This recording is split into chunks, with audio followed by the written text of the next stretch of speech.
السلام علیکم، چینل پر خوش آمدید۔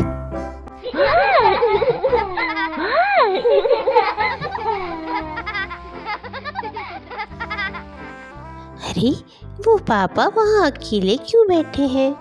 چلو چل کے دیکھتے ہیں۔ یہ پاپا تو کافی بوڑھے ہیں، بڑے پریشان ہیں۔ بابا آپ کو کیا ہوا ہے؟ آپ یہاں اکیلے کیوں بیٹھے ہیں؟ آپ اتنے پریشان کیوں ہیں؟ آپ ہمیں بتا سکتے ہیں بابا؟ بیٹا میں بہت غریب ہوں، میرے پاس کھانے کو کچھ نہیں ہے اور میرا روزہ بھی ہے، میں پریشان ہوں۔ بابا آپ پریشان نہ ہوں، ہم اپنے گھر سے آپ کو کھانا لا کر دیں گے، آپ کے روزے کا انتظام کریں گے، آپ بالکل بھی پریشان نہ ہوں۔ آپ پریشان نہ ہوں، ہم گھر سے آپ کے لیے کھانے کی بہت ساری چیزیں لے کر آئیں گے، آپ بالکل پریشان نہ ہوں، ہم آپ کی پوری مدد کریں گے۔ ہم گھر جا رہے ہیں، آپ ہمیں یہیں ملیے گا بابا، ہم آپ کو یہیں ملتے ہیں آ کر۔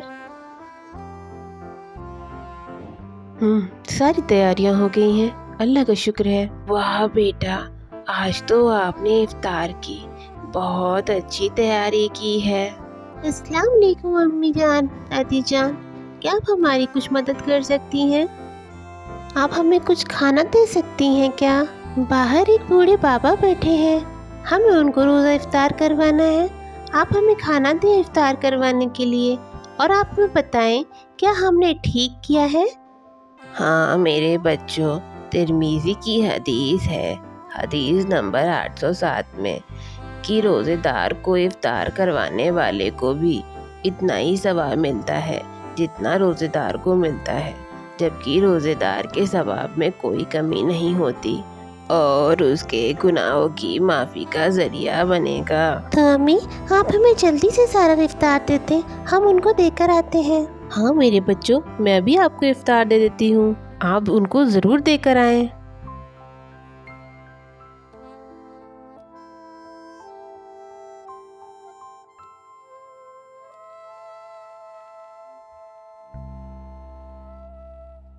کیا بات ہے، کل سے آپ مجھے کچھ پریشان نظر آ رہے ہیں، کم سے کم آپ اپنی پریشانی کی وجہ مجھے تو بتائیں۔ ارے بیگم، بس میں تھوڑا سا پریشان ہوں، آپ پریشان نہ ہوں۔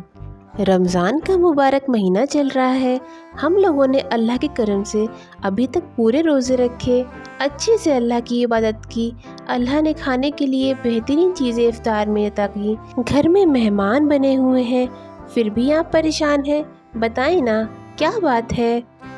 ہاں بیگم، آپ بالکل ٹھیک کہہ رہی ہیں، بابرکت مہینہ ہے، ساری چیزیں بہت اچھی ہیں، پر میں کچھ دنوں سے اپنے کاروبار کی وجہ سے پریشان ہوں۔ اگر کاروبار ہی اچھا نہیں چلے گا تو کچھ بھی اچھا نہیں ہوگا، اس لیے میں تھوڑا سا پریشان ہوں، لیکن آپ پریشان نہ ہوں۔ ارے اتنی سی بات، آپ بالکل بھی پریشان نہ ہوں، اللہ سب ٹھیک کرے گا، میں آپ کو کچھ بتاتی ہوں۔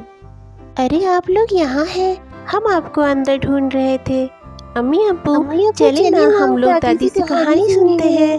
پر پہلے ہمیں یہ بتائیں کہ آپ کا اسکول اور مدرسہ کیسا چل رہا ہے بچوں؟ میرے بچوں، خوب محنت سے پڑھائی کرو اور خوب نام روشن کرو۔ جی ابو، ہماری پڑھائی بہت اچھی چل رہی ہے، ہم اسکول و مدرسے میں بہت اچھی طریقے سے پڑھتے ہیں۔ پر امی ابو چلیے نا، ہم جلدی سے پہلے دادی سے کہانی سنتے ہیں، مجھے کہانی سننا بہت پسند ہے، آپ جلدی سے چلیے ہمارے ساتھ۔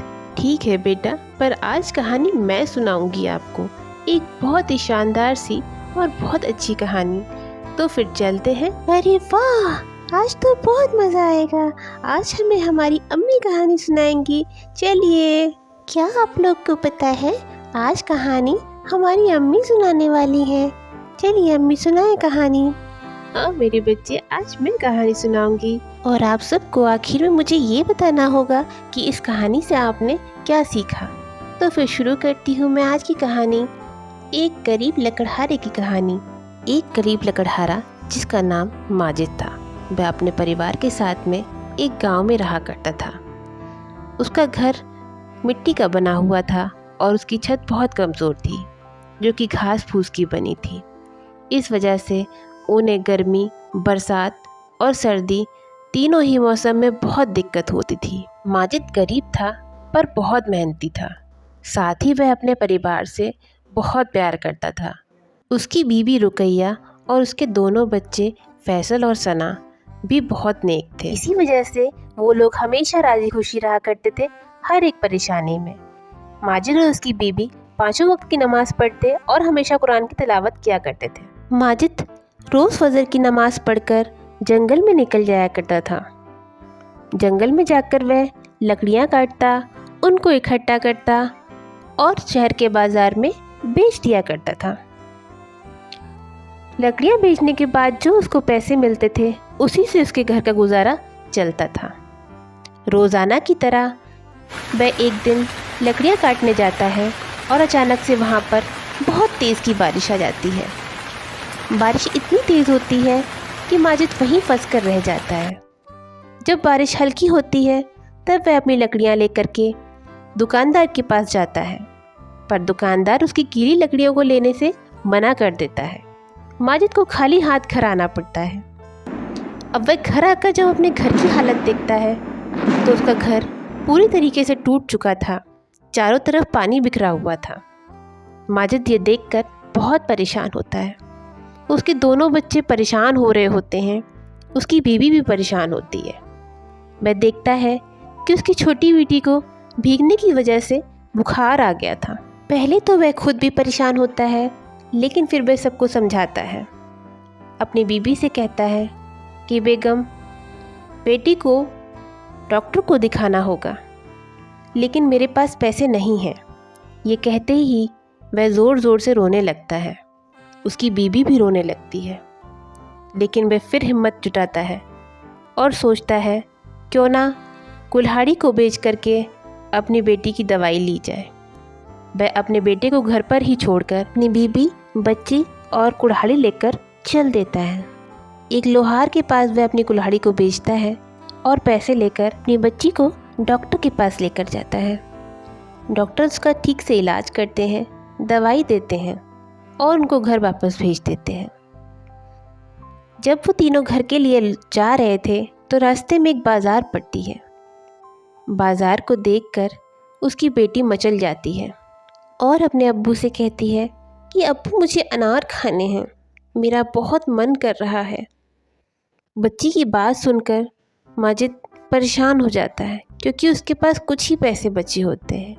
फिर भी वह 2 अनार खरीद लेता है, क्योंकि उसके पास 2 अनार खरीदने के ही पैसे थे। वह घर आता है। दोनों मियाँ बीबी घर के हालात को सुधारते हैं, साफ़ सफाई करते हैं और नमाज अदा करते हैं, अल्लाह का शुक्र अदा करते हैं और चारों साथ खाना खाते हैं। माजिद और उसका बेटा सोने चला जाता है। रुकैया अपनी बेटी सना को दवाई खिलाती है। दवाई खाते ही सना का मुंह बिगड़ जाता है, क्योंकि दवाई बहुत कड़वी होती है। वह बोलती है, अम्मी, मुझे अनार दे दीजिए। उसकी अम्मी आधा अनार उसको काट कर देती हैं और बाकी का रख देती हैं। अगले दिन सुबह रुकैया और माजिद फजर की नमाज अदा करते हैं। रुकैया नमाज अदा करके बच्चों को देखने चली जाती है, पर माजिद दोनों हाथ फैलाए जा नमाज पर ही बैठा रह जाता है। वह अल्लाह से दुआ करता है, या अल्लाह, मेरे पास तो एक कुल्हाड़ी ही थी, अब वो भी मेरे पास नहीं रही। अब मैं जंगल में लकड़ियाँ कैसे काटूँगा? अगर मैं लकड़ियाँ नहीं काटूँगा तो मैं अपने बच्चों के लिए क्या कर पाऊँगा? मैं अपने बच्चों के लिए खाना कैसे ला पाऊँगा? और ये सोचते सोचते वह एकदम से रोने लगता है। उसकी आँख से आंसू बंद ही नहीं होते। वह परेशान होता है, अल्लाह से दुआएं कर रहा होता है। तभी रुकैया की चीखने की आवाज़ आती है। जब माजिद वहाँ पहुँचता है तो देखता है एक सोने का अनार सामने रखा है। रुकैया उसको बताती है कि आधा अनार खिलाने के बाद बेटी को आधा अनार उसने अपने बेटे के लिए रख दिया और ये पूरा अनार ऐसे ही छोड़ दिया, और ये एकदम चमकदार और सुनहरा हो चुका है। माजिद उस अनार को हाथ में उठाकर देखता है, जो काफ़ी भारी हो चुका था। रुकैया तुरंत ही चाकू लेकर आती है। माजिद उस अनार को काटने की कोशिश करता है, पर वह अनार पत्थर की तरह सख्त हो चुका होता है। फिर भी वह कोशिश करता रहता है और एकदम से वह अनार कट जाता है। अनार कटते ही उसके सारे दाने चारों तरफ बिखर जाते हैं, जो कि सोने के होते हैं। माजिद और उसकी बीवी ये देखकर एकदम से हैरान रह जाती हैं। माजिद कुछ दाने अपने हाथों में उठाता है और वे दोनों बहुत खुश होते हैं। वह अल्लाह की करामात को समझ चुके होते हैं। अब माजिद उन सारे दानों को बाज़ार में बेच देता है। बाज़ार में बेचने के बाद वह सबसे पहले अपने लिए और अपने बच्चों के लिए एक शानदार सा घर बनवाता है। अपने रोज़गार के लिए वह एक शानदार सी दुकान कपड़े की खोलता है। अब माजिद और उसके बच्चों को कोई भी तकलीफ़ नहीं होती, वे लोग बहुत खुश होते हैं। अब माजिद अपनी दुकान में बहुत मेहनत किया करता था। वह शाम को घर आता, अपने बीवी बच्चों के साथ बहुत खुश होकर रहता, हर वक्त अल्लाह का शुक्र अदा करता रहता था। तो बताएं आप सभी लोग, आपको क्या समझ आया इस कहानी से? आप क्या समझे हैं इस कहानी का मतलब? और मुझे बताएं कि माजिद के साथ ये सब क्यों हुआ? हम सब समझ गए हैं क्योंकि अल्लाह ने माजिद को उसकी ईमानदारी, मेहनत और अल्लाह पे भरोसा करने का सिला दिया था। हाँ बेगम, मैं भी सब समझ गया हूँ जो आप मुझे समझाना चाहती थी। आपका शुक्रिया। अगर आपको हमारी वीडियो पसंद आ रही है तो प्लीज हमें लाइक शेयर सब्सक्राइब करें। हम फिर मिलेंगे। अल्लाह हाफिज।